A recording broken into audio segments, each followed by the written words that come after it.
Hello anime lovers, स्वागत है आपका वाइपर एनीमे एक्सप्लेन्ड चैनल पर। और आज हम देखेंगे जुजुत्सु काइसेन सीजन 2 के एपिसोड नंबर 13 को। अगर आपने पिछले एपिसोड्स के वीडियोस अब तक नहीं देखे हैं तो उनकी लिंक आपको डिस्क्रिप्शन में मिल जाएगी। तो चलिए जानते हैं आगे की कहानी को बिना किसी देरी के। अब तक हमने देखा कि तोजी अपने हेवनली रेस्ट्रिक्शन वाले शरीर की वजह से वापस जिंदा हो जाता है और यूजी गोजो को बचाने के लिए स्टेशन की तरफ भागता है। लेकिन रास्ते में वो बहुत सारे लोगों को देखता है जिन पर ट्रांसफिगर्ड ह्यूमंस अटैक कर रहे थे। यूजी इन्हें ऐसे ही छोड़कर नहीं जा सकता, लेकिन सबको बचाने का उसके पास टाइम भी नहीं है। तभी उसे एक जानी पहचानी आवाज सुनाई देती है। ये इनुमाकी था जो उसकी मदद करने आया था। यूजी सब कुछ इनुमाकी पर छोड़कर आगे बढ़ जाता है और इनुमाकी मेगाफोन से अपनी कर्स्ड स्पीच का यूज करता है और पूरी भीड़ को हिलने से मना कर देता है। इसके बाद यूजी जैसे ही स्टेशन में एंटर करता है तो उसका सामना चोजो से होता है, जो कि यूजी से अपने भाइयों की मौत का बदला लेना चाहता है। वो तुरंत ही अपनी blood manipulation convergence technique activate कर लेता है। इस टेक्निक में यूजर का ब्लड उसके शरीर से बाहर आकर एक सिंगल पॉइंट पर कंप्रेस हो जाता है और अटैक के दौरान ये ब्लड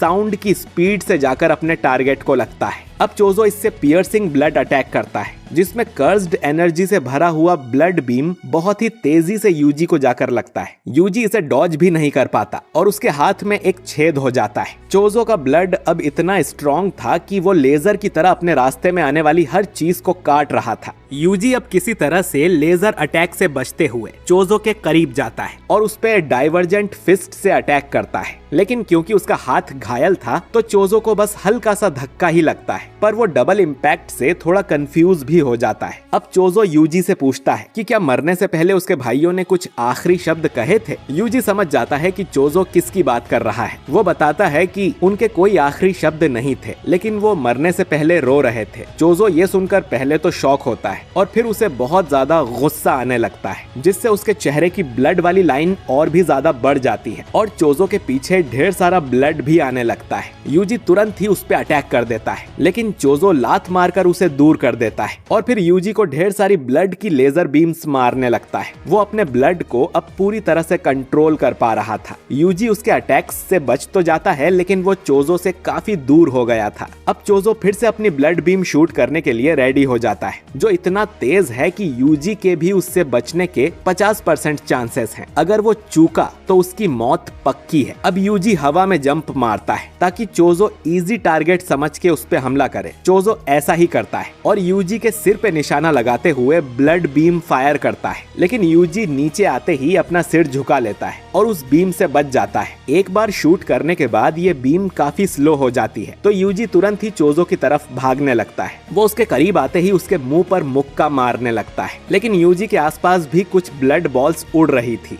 जिन्हें चोजो अपनी सुपरनोवा टेक्निक से एक्टिवेट कर देता है और ये बॉल्स पटाखे की तरह यूजी के पास फट जाती हैं, जिससे यूजी की पीठ में बहुत चोट आती है। फिर चोजो अपने ब्लड से एक चाकू बनाकर उसे यूजी के पैर में घुसा देता है, पर उसने ये नहीं सोचा था कि घायल होने के बाद भी यूजी उस पर पलटवार करेगा और यूजी लात मारकर उसे दूर कर देता है। लेकिन चोजो फिर से ब्लड बीम यूजी पर शूट करता है। ये ज्यादा कंप्रेस्ड नहीं थी, इसीलिए ये यूजी के पेट से आर पार नहीं होती। यूजी अब समझ गया था कि चोजो बहुत ही स्ट्रॉन्ग है और इस तरह तो वो हार जाएगा। लेकिन तभी मेकामारू फिर से बोलना शुरू कर देता है और यूजी से पूछता है कि क्या चल रहा है। यूजी उसी से पूछता है कि वो अब तक चुप क्यों था, जिस पर मेकामारू बताता है कि वो एनर्जी सेव कर रहा था क्योंकि अभी बहुत काम बाकी है। मेकामारू चोजो को पहचान लेता है और यूजी को बताता है कि वो ब्लड मैनिपुलेशन टेक्निक यूज कर रहा है, वही टेक्निक जो कैमो यूज करता है। मेकामारू को इस टेक्निक के बारे में सब पता था, लेकिन इसकी कमजोरी नहीं पता थी। यूजी अब बचते हुए एक खंबे के पीछे छुप जाता है। मेकामारू आगे कहता है कि उसके पास एक प्लान है, जिसके लिए यूजी को बाथरूम में जाना होगा और इस प्लान के कामयाब होने के बस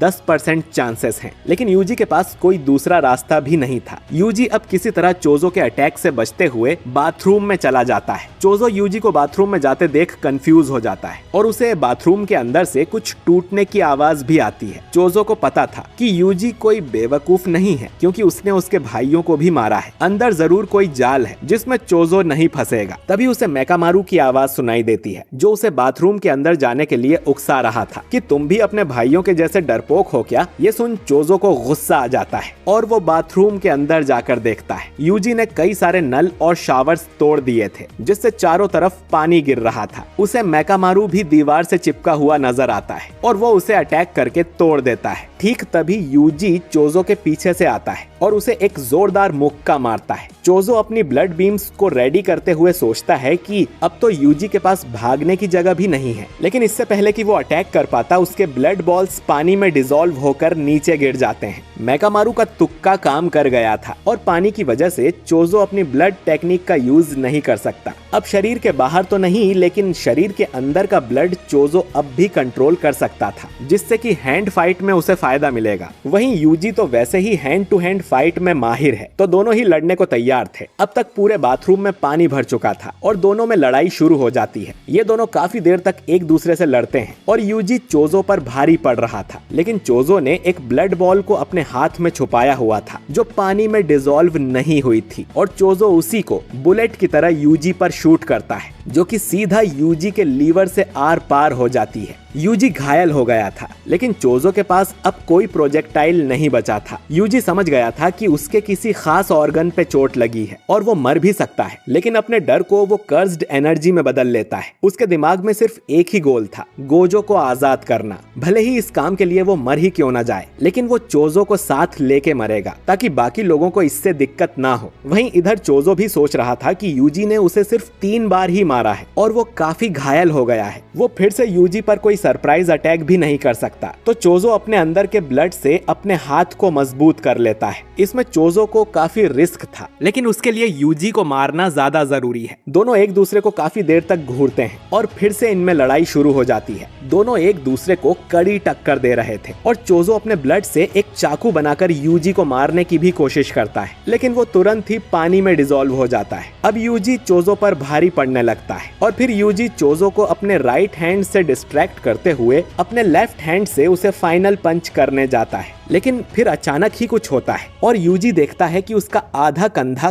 कट चुका था। चोजो ने फिस्ट हैमर मार के यूजी का कंधा तोड़ दिया था। फिर चोजो के एक और पंच से यूजी दूर जाके दीवार से टकरा जाता है। चोजो दिखाता है कि उसने अपनी बॉडी को भी हार्ड कर लिया था, जिससे यूजी के पंच का उस पर कोई असर नहीं हुआ। यूजी अब अधमरी हालत में था और बिल्कुल भी हिल नहीं पा रहा था, लेकिन वो अभी तक जिंदा था। चोजो ने ये लड़ाई जीत ली थी। चोजो यूजी को पूरी तरह से खत्म करने यूजी के पास आता है और बोलता है कि ऊपर जाकर मेरे भाइयों से माफी मांग लेना। और चोजो जैसे ही यूजी को मारने के लिए हाथ उठाता है, उसे कुछ हो जाता है। हम सुकुना की झलक भी देखते हैं, जो अपने डोमेन से ये लड़ाई देख रहा था, और वो यूजी से काफी डिसअपॉइंट हो जाता है कि वो इतने कमजोर दुश्मन से हार गया। अब चोजो को बहुत जोरों का सिरदर्द होने लगता है। उसके दिमाग में ऐसी मेमोरीज आने लगती हैं जो पहले कभी थी ही नहीं, जिसमें चोजो देखता है कि वो अपने भाइयों के साथ पिकनिक टेबल पर बैठा है और उनके साथ यूजी भी है, जो कि बड़े प्यार से उन सभी को खाना खिला रहा था। यहाँ चोजो और उसके बाकी के 6 भाई भी थे, जो कि अभी भी डेथ पेंटिंग के रूप में कैद थे। यूजी चोजो को भी बड़ा भाई कहकर खाना खिलाने लगता है और चोजो भी अपना मुंह आगे कर देता है। ये सब देखकर चोजो बहुत ज्यादा कंफ्यूज हो जाता है और उसे समझ नहीं आता कि उसके साथ ये क्या हो रहा है, और ये एपिसोड यहीं पर खत्म हो जाता है। तो दोस्तों, मुझे तो आज का ये एपिसोड कुछ खास नहीं लगा। सिर्फ एक फाइट को खींचकर पूरे एपिसोड में दिखाया गया है और हम उम्मीद करते हैं कि हमें अगले एपिसोड में ज्यादा चीजें देखने को मिलेंगी। आपको ये एपिसोड कैसा लगा कमेंट करके जरूर बताइए। बाकी वीडियो अच्छा लगा है तो इसे लाइक और शेयर कीजिए। अगर आप हमारे चैनल पर नए हैं तो हमारे चैनल वाइपर एनीमे एक्सप्लेन्ड को सब्सक्राइब करके बेल आइकन जरूर दबाइए, ताकि आपसे हमारा कोई भी वीडियो मिस ना हो। मैं मिलता हूँ आपसे बहुत ही जल्द एक नए वीडियो के साथ। शुक्रिया।